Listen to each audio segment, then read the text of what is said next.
অর্থাৎ বর্ণ সমুদায়। এরপরে অস প্রত্যাহার। এই অস প্রত্যাহার কিভাবে গঠিত হবে? ওই একই সূত্র, আদিরন্তেন সহেতা।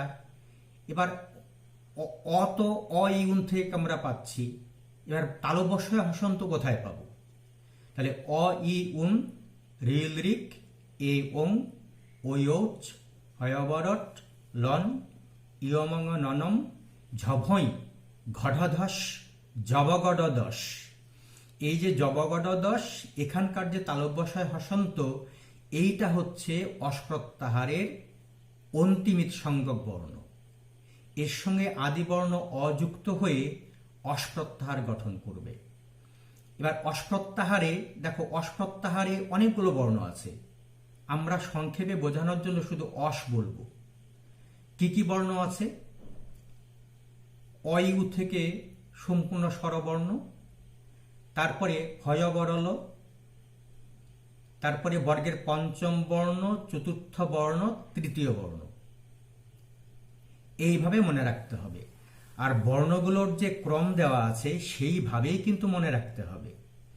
কারণ কিছু সূত্র আছে, পরবর্তী আমরা পড়ব, এই ক্রম যদি মনে না রাখো তাহলে যখন স্থানীয় জায়গায় কোনো আদেশ হবে তখন গোলমাল হয়ে যাবে। সেই জন্য আমরা বর্ণমালায় যে ক্রমে পড়াশোনা করেছি ওই ক্রমটা কিন্তু মনে রাখলে চলবে না। এখানে প্রত্যাহার গঠন করতে গেলে ওই প্রত্যাহার সূত্রের যে বর্ণক্রম সেইগুলো ভালো করে মনে রাখতে হবে। সেজন্য এইভাবে যদি সহজে মনে রাখো সুবিধা হবে। তাহলে অস্প্রত্যাহারে কি কি বর্ণ থাকলো? অ ই উ রিল রি এ ও ওই ঔ হয়বর ল ইয়মঙ্গ ন ন, তারপরে ঝ ভ ঘঢ ধ জবগট দ। তাহলে দেখো এখান থেকে ইয়মঙ্গ ন ন থেকে শুরু, এটা পঞ্চম বর্ণ 5টা, তারপরে ঝ থেকে ধ পর্যন্ত পরবর্তী 5টা চতুর্থ বর্ণ, তার পরবর্তী 5টা তৃতীয় বর্ণ বর্গে। এইভাবে সহজে মনে রাখবে। এরপর পরের যে আমাদের প্রত্যাহার, ইক প্রত্যাহার। ইক প্রত্যাহার অনেক জায়গায় অনেক সূত্রে ব্যবহার হয়, তোমরা সন্ধিত করবে ইকয়নচি। তো যাই হোক, তাহলে অ ই উন রিল রিক। এখানে দেখো তোমাদের এতক্ষণ যে আমরা প্রত্যাহার শিখলাম তাতে যে কোনো প্রত্যাহারে আমরা প্রথম প্রত্যাহারের যে আদিবর্ণ, প্রথম প্রত্যাহার সূত্রে যে আদিবর্ণ অ, এই অটাকে পেয়েছি। আবার এখানে দেখো ই থেকে শুরু হচ্ছে। এবার তোমাদের একটা বিভ্রান্তি থাকতে পারে। কি বিভ্রান্তি? যে আদিবর্ণ বলতে যে কোনো প্রত্যাহারের সূত্রের আদিবর্ণ হয়তো হবে, কিন্তু ব্যাপারটা তা না। যেখান থেকে বর্ণটা গ্রহণ করা হচ্ছে প্রত্যাহার তৈরির সময়, সেই বর্ণটাকেই আদি ধরতে হবে। তাহলে এখানে ইক প্রত্যাহারে যদিও হ্রস্বইটা অ ই উন এই প্রত্যাহার সূত্রের দ্বিতীয় বর্ণ, তবুও এটাকে আদি ধরতে হবে, যেহেতু এখান থেকে প্রত্যাহারটা শুরু হয়েছে। ঠিক আছে? তাহলে এই যে ইক প্রত্যাহার, তাহলে রিল রিক এই প্রত্যাহার সূত্রের অন্তিম সংজ্ঞক বর্ণ যে কয় হসন্ত, তার সঙ্গে ই যুক্ত হলো, যুক্ত হয়ে ইক প্রত্যাহার গঠন করলো। এবার ইক প্রত্যাহারে দেখো ই উ রিল রি, আমরা বাংলায় লি বলি, আসলে ওটা লয় রিকার রি। এই ই উ রিল রি এই 4টি বর্ণ আছে, তোমাদের পরপর মনে রাখতে হবে, উল্টো পাল্টা হলে ভুল হবে। এরপরে ইচ প্রত্যাহার।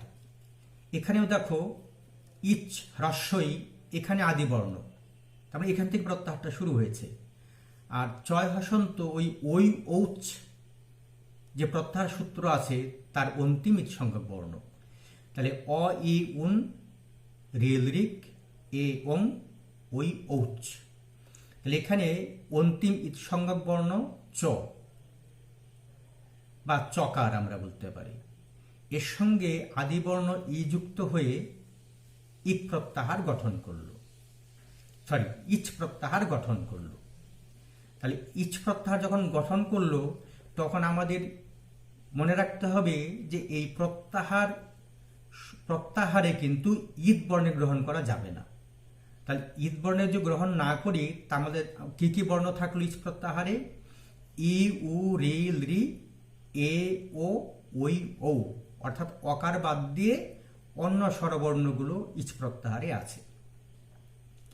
তারপরে ইন প্রত্যাহার, হ্রস্বই মূর্ধন্য হসন্ত। এই ইন প্রত্যাহার লনসূত্রের যে মূর্ধন্য হসন্ত ওই পর্যন্ত এর বিস্তার। তাহলে অ, ই, উন, রিলরিক, এওং, ওয়ৌচ, হয়বরট, লন। এখানে অন্তিম ঈৎসংজ্ঞক বর্ণ হচ্ছে মূর্ধন্য হসন্ত। হলো, তাহলে এটা অন্তিম ঈৎসংজ্ঞক বর্ণ। আদিরন্তেন সহেতা, এই সূত্র দ্বারা কি হলো? আদি বর্ণ ই অন্তিম ঈৎসংজ্ঞক বর্ণ মূর্ধন্যর সঙ্গে যুক্ত হয়ে ইন প্রত্যাহার গঠন করল। এই ইকার অর্থাৎ হ্রস্বই নিজেকেও যেরকম বোঝালো, মধ্যবর্তী অন্য সমস্ত বর্ণগুলোকে বোঝালো। অর্থাৎ ইন বলতে আমরা সম্পূর্ণ স্বরবর্ণ হয়, বর, ল এই বর্ণগুলিকে বুঝব। মনে রাখতে হবে এই সমস্ত প্রত্যাহার কিন্তু আদির অন্তেন সহেতা এই সূত্র দ্বারাই গঠিত হয়। এরপরে উপ প্রত্যাহার, এটা তোমরা নিজেরাই পারবে। এং প্রত্যাহার, এটাও অনেক সহজ, একটাই সূত্র এ ওং, উভয় হসন্ত অন্তিম ঈৎসংজ্ঞক বর্ণ, তার সঙ্গে আদি বর্ণ যুক্ত হয়ে এং প্রত্যাহার গঠন করলো। এই প্রত্যাহার এ ও এই দুটি বর্ণ আছে, খেয়াল রাখতে হবে এ ও। তারপরে এচ প্রত্যাহার, এচ প্রত্যাহার এ ওং, ওই, ঔচ, এই দুটি প্রত্যাহার সূত্র থেকে এই এচ প্রত্যাহার গঠিত হয়। এখানে অন্তিম ঈৎসংজ্ঞক বর্ণ চয় হসন্ত, এর সঙ্গে আদি বর্ণ এ যুক্ত হয়ে এচ প্রত্যাহার গঠন করলো। এবার ঈৎসংজ্ঞক বর্ণগুলোকে বাদ দিলে আমাদের কি থাকবে? এ ও, ওই, ঔ। ক্রমটা খেয়াল রাখো, এ ও, ওই, ঔ উল্টো পাল্টা করলে হবে না, কারণ এ চয় বায়াবো তোমরা সন্ধিতে একটা সূত্র পড়বে। এই ক্রম মনে না থাকলে ওখানে যে অয়, অব, আয়, আব আদেশ হবে সেটা ভুল হবে। সেজন্য এই ক্রমটা অবশ্যই মনে রাখতে হবে, এ ও, ওই, ঔ। এরপরে ঐচ প্রত্যাহার, ওই, ঔচ। তাহলে চয় হসন্ত অন্তিম ঈৎসংজ্ঞক বর্ণ, এর সঙ্গে আদি বর্ণ ওই যুক্ত হয়ে ঐচ প্রত্যাহার গঠন করলো। এবার ঐচ বলতে আমরা কি কি বর্ণকে বুঝবো? ওই, ঔ এই দুটো বর্ণকে বুঝব। এরপরে ক্ষয় প্রত্যাহার, খ অন্তঃস্থ হসন্ত। আমরা এখানে অন্তঃস্থ হসন্ত দিয়েছি। সংস্কৃতে অন্তঃস্থ আর অন্তঃস্থজ আলাদা কোনো বর্ণ নেই, একটাই বর্ণ। আমরা বাংলায় দুটো ভাগ করে নিয়েছি, একটা অন্তঃস্থ জ যেটা বর্গীয় জর মতো উচ্চারণ হয়, আর একটা অন্তঃস্থ। যেহেতু আমাদের বাংলার অনেক ছাত্রছাত্রী বাংলা হরফে পড়তে ভালোবাসেন, সেই জন্যই এখানে বাংলায় লেখা হয়েছে। তো যাই হোক, ক্ষয় প্রত্যাহার এখানে আমরা দেখি ওই যে শেষের দিকে আছে 11 নম্বর প্রত্যাহার সূত্র এবং 12 নম্বর প্রত্যাহার সূত্র। খ, খ, ছ, ঠ, থ, চ, ট, ত, কপয়। এখানে উচ্চারণটা খেয়াল রাখো, প্রথমে খ, খ, ছ, ঠ, থ সবগুলি জোরে উচ্চারণ করতে হচ্ছে। তারপরে ক, চ, তারপরে চ, ট, ত, কপয়। এখানে খেয়াল করো, খ, খ, ছ, ঠ, থ এখানে হচ্ছে বর্গীয় বর্ণ, দ্বিতীয় বর্ণগুলো বর্গের। তবে চ, ট, ত, ক, প এগুলো প্রথম বর্ণ। তাহলে এই অন্তঃস্থ হসন্ত যে অন্তিম ঈৎসংজ্ঞক বর্ণ, এর সঙ্গে আদি বর্ণ খ যুক্ত হয়ে ক্ষয় প্রত্যাহার গঠিত হলো। ক্ষয় প্রত্যাহারে কি কি আছে দেখো, খেয়াল করো, বর্গের দ্বিতীয় বর্ণ এবং প্রথম বর্ণ। ক্রমটা মনে রাখতে হবে, খ, খ, ছ, ঠ, থ, চ, ট, ত, ক, প। উল্টো পাল্টা হলে কিন্তু মুশকিল হবে। এরপরে হচ্ছে খর প্রত্যাহার। এখানে দেখো খ, খ, ছ, ঠ, থ, চ, ট, ত, ক, পয়, স, স, স্বর। এখানে যে অন্তিম ঈৎসংজ্ঞক বর্ণ বস্নরে হসন্ত, তার সঙ্গে আদি বর্ণ খ যুক্ত হলো, খ যুক্ত হয়ে খর প্রত্যাহার গঠন করলো। সূত্র কি? আদিরন্তেন সহেতা। এটা ভালোভাবে মনে রাখতে হবে। তাহলে খর প্রত্যাহারে অন্তিম ইত বর্ণের সঙ্গে খ যুক্ত হলো খর। এরপরে কি করতে হবে? বাদ দিতে হবে। কি বাদ দিতে হবে? ঈদ বর্ণগুলো। আমরা র বাদ দিব, পয় অন্তস্থ হসন্ত বাদ দিব, তারপরে বয় হসন্ত বাদ দেব। বাদ দেওয়ার পরে থাকবে খ ফ ছ ঠ ত, খ ফ ছ ঠ থ, তারপরে চ ট ত, ক প শ স স, তিনটা স। এটার মম প্রত্যাহার, এটার ব্যবহার খুবই কম। ইয়মং ননম এখান থেকেই হচ্ছে, ময় হসন্তের সঙ্গে উমযুক্ত হলো। এখানে মাত্র তিনটা বর্ণ, উম, মূর্ধন্য, ম। তারপরে চয় প্রত্যাহার। চয় প্রত্যাহার খ ফ ছ ঠ থ চট ত কপয়। এখানে আমাদের অন্তিমিত সংজ্ঞক বর্ণ অন্তঃস্থ হসন্ত, ঠিক আছে। এবার আদি বর্ণ কোনটাকে ধরব? প্রত্যাহারের আদি বর্ণ যেটা শুরু হয়েছে খ ছ ঠ থ, তারপরে চ, এখান থেকে, কাজেই চ থেকেই হবে আমাদের শুরু। তাহলে অন্তঃস্থ হসন্ত এর সঙ্গে চ যুক্ত হলো, যুক্ত হয়ে কি হলো? চয় প্রত্যাহার গঠন করলো। এই চয় প্রত্যাহারে কি কি বর্ণ আছে? বর্গের প্রথম বর্ণ চ ট ত ক প, সাধারণত খেয়াল করবে, এটা এখানে ভুললে চলবে না। তারপরে চর প্রত্যাহার 20 নম্বর, চর প্রত্যাহার চ বৈষ্ণবের হসন্ত। এখানে দেখো ওই খ ফ ছ ঠ থ চ ট ত কপয় শ স স্বর,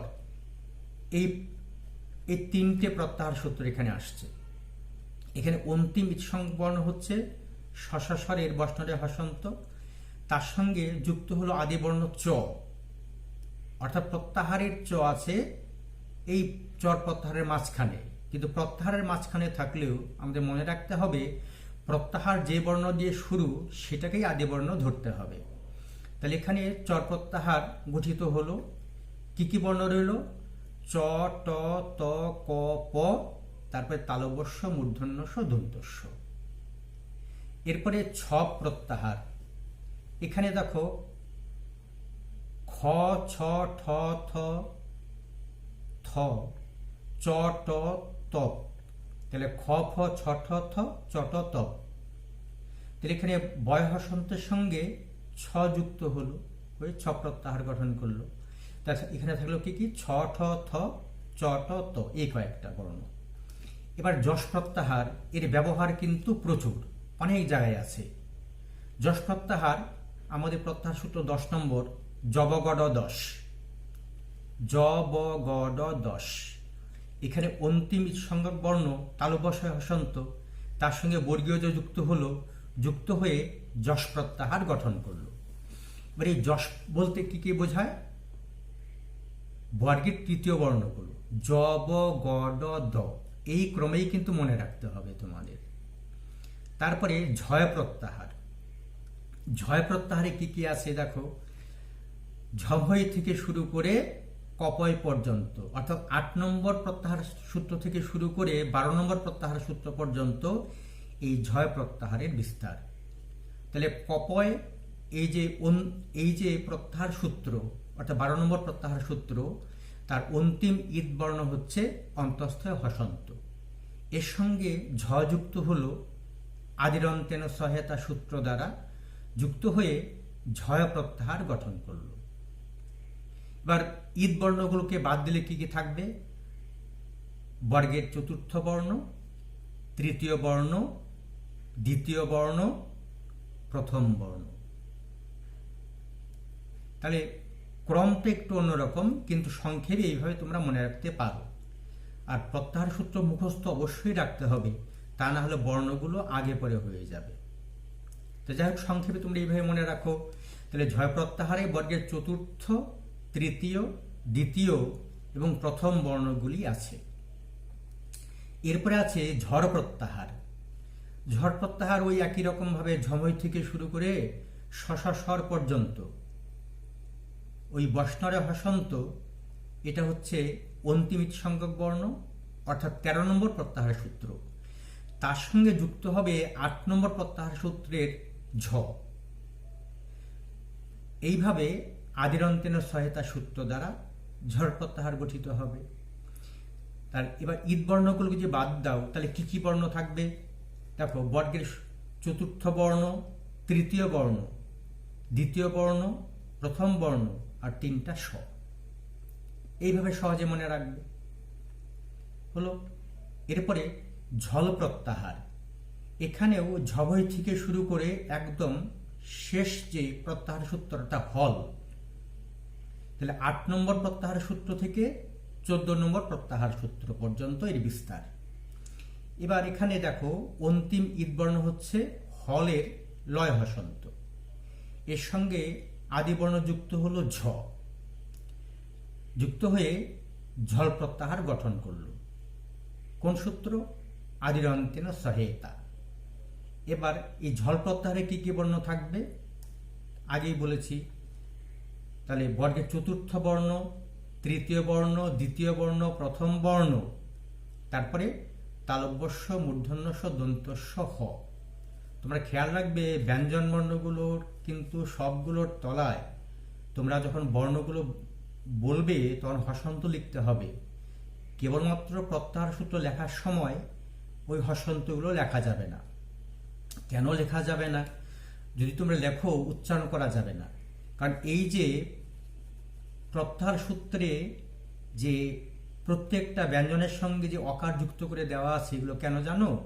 এগুলো উচ্চারণের সুবিধার জন্য, উচ্চারণার্থ বলা হয়েছে। হ্যাঁ, কিন্তু প্রত্যেকটার মধ্যেই হসন্ত আছে।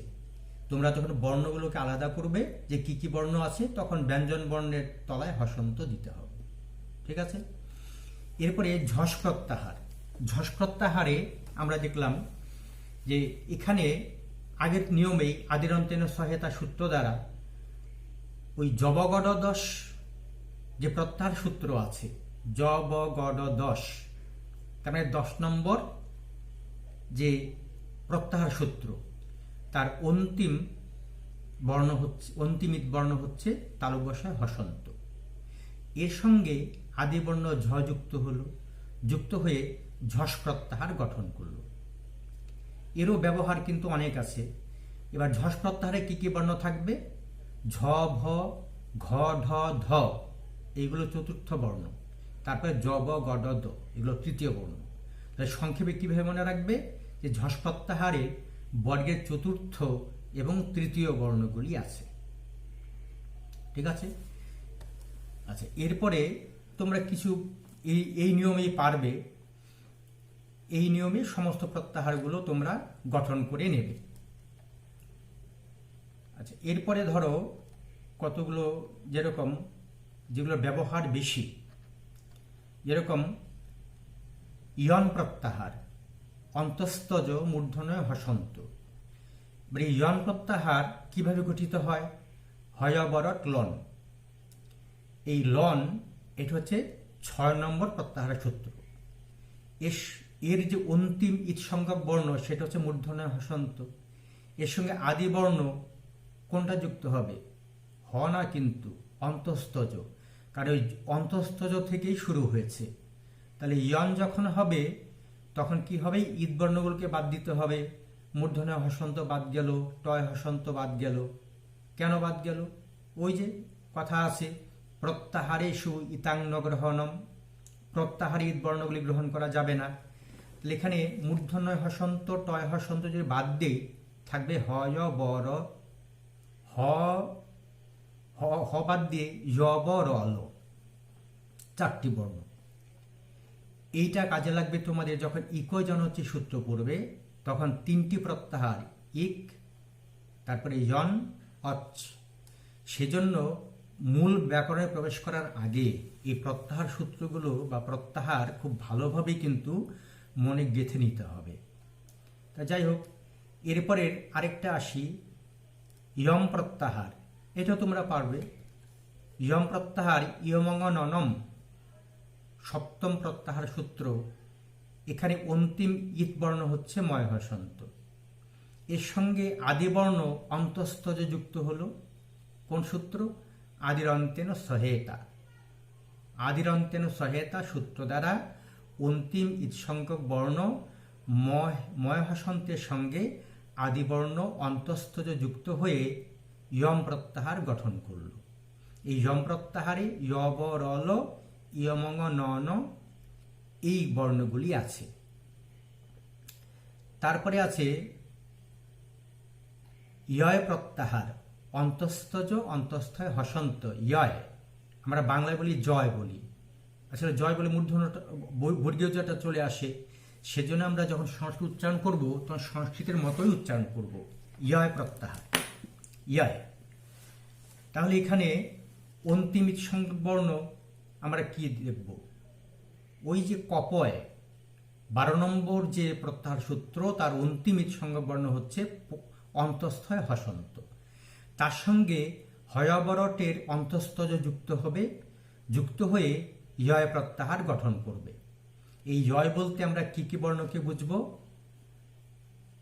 জব রল ইয়মঙ্গ নন ঝভ ঘ ঢ ধ জব গড দ খ ফ ছ ঠ থ চ ট ত ক প। অর্থাৎ জব রল বর্গের পঞ্চম বর্ণ, চতুর্থ বর্ণ, তৃতীয় বর্ণ, দ্বিতীয় বর্ণ এবং প্রথম বর্ণ, এইভাবে সংক্ষেপে মনে রাখতে হবে। তারপরে অনেক বহুল ব্যবহৃত একটা প্রত্যাহার ইয়র প্রত্যাহার, অন্তঃস্থজ বষ্ণরয় হসন্ত। এর বিস্তার কতদূর পর্যন্ত? ওই স্বরের যে বষ্ণরয় হসন্ত ওই পর্যন্ত। তাহলে তালব্যস্য মূর্ধন্যস্য দন্তস্য তারপরে বষ্ণরয় হসন্ত, হ্যাঁ, স স সার। তাহলে এই বষ্ণরয় হসন্ত এই অন্তিম ইৎসংখ্যক বর্ণের সঙ্গে কি যুক্ত হলো? হয়বরট এই প্রত্যাহার সূত্রের অন্তঃস্থজ যুক্ত হয়ে ইয়র প্রত্যাহার গঠন করল। এবার ইয়র প্রত্যাহারে কি কি বর্ণ আছে খেয়াল করো। ওই হয়বরট লনের হ যদি বাদ দাও, তারপরে সম্পূর্ণ ব্যঞ্জন বর্ণ এর মধ্যে আছে। ওদিকে হল প্রত্যাহারের হ বাদ গেল, এদিকে হয়বরটের হ বাদ গেল। এবার হ বাদ দিয়ে বাদ বাকি যত ব্যঞ্জন বর্ণ আছে সব কিন্তু এই ইয়র প্রত্যাহারের মধ্যে আছে। তাহলে এটা মনে রাখা অনেক সহজ।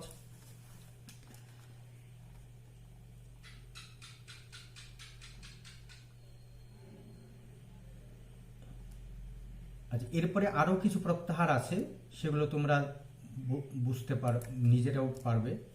যেরকম ধরো স্বর প্রত্যাহার, তালব্যস্য বষ্ণরয় হসন্ত, স্বর, এই একটা প্রত্যাহার সূত্র থেকে গঠিত হয়েছে। অন্তিম ইৎবর্ণ র, তার সঙ্গে স্বযুক্ত হলো স্বর প্রত্যাহার। তাহলে 3টা স্বকে বোঝায় স্বর প্রত্যাহারে। তারপরে স্বল, এবার স্বল যখন হবে ওই স্বর হল, তাহলে হলের যে লয় হসন্ত অন্তিম ইৎবর্ণ, তার সঙ্গে তালব্যস্য যুক্ত হলো, আদিবর্ণ তালব্যস্য হলো স্বল প্রত্যাহার। তাই স্বল প্রত্যাহারে কি কি বর্ণ থাকলো? তালব্যস্য মূর্ধন্যস্য দন্তস্য হ, স স স হ। এরপরে হল প্রত্যাহার। এবার হল প্রত্যাহারে দেখো হয়বরট লন থেকে শুরু করে এই হল পর্যন্ত, এই পর্যন্ত এর বিস্তার। এখানে একটাও স্বরবর্ণ নেই, সবই ব্যঞ্জন বর্ণ এবং কোনো ব্যঞ্জন বর্ণ বাদও যায়নি। তাহলে সংক্ষেপে কি বলবে? যে সম্পূর্ণ ব্যঞ্জন বর্ণ যখন আমরা বোঝাবো তখন সংক্ষেপে তাকে হল বলবো। হল বললেই সম্পূর্ণ ব্যঞ্জন বর্ণকে বোঝা যাবে। যেরকম অচ বললে সম্পূর্ণ স্বরবর্ণকে বোঝা যাবে, অল বললে সম্পূর্ণ স্বরবর্ণ এবং ব্যঞ্জন বর্ণকে বোঝা যাবে। তাহলে এই 3টে প্রত্যাহার মনে রাখার উপায় অনেক সহজ, অচ, হল, অল। এরপরে হস প্রত্যাহার। হস প্রত্যাহার ওই হয়বরট লন থেকে শুরু করে জবগড় দশ পর্যন্ত। তাহলে জবগড় দশ এই প্রত্যাহার সূত্রের যে অন্তিম ইৎসংখ্যক বর্ণ সেটা তালব্যস্যয় হসন্ত, এর সঙ্গে আদিবর্ণ হ যুক্ত হলো, যুক্ত হয়ে হস প্রত্যাহার গঠন করলো। এখানে কি কি বর্ণ থাকলো?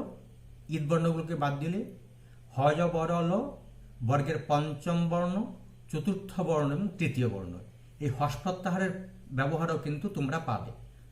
তা যাই হোক, এরকমভাবে মোটামুটি যে প্রত্যাহারগুলো বেশি ব্যবহৃত হয় সেই সম্বন্ধে তোমাদের সঙ্গে একটু আলোচনা করলাম। এবার তোমরা অন্য কি কি বিষয়ে জানতে চাও, ব্যাকরণ বা অন্যান্য বিষয়ে, তা আমাকে লিখে জানাবে। আমি তোমাদের জন্যই আজকে প্রথম ইউটিউব চ্যানেল খুললাম। যাই হোক, তোমাদের যা যা প্রয়োজন সেটা বলবে, আমি তোমাদের কথা ভেবেই আমি এগুলো তৈরি করব। ঠিক আছে, সবাই ভালো থেকো।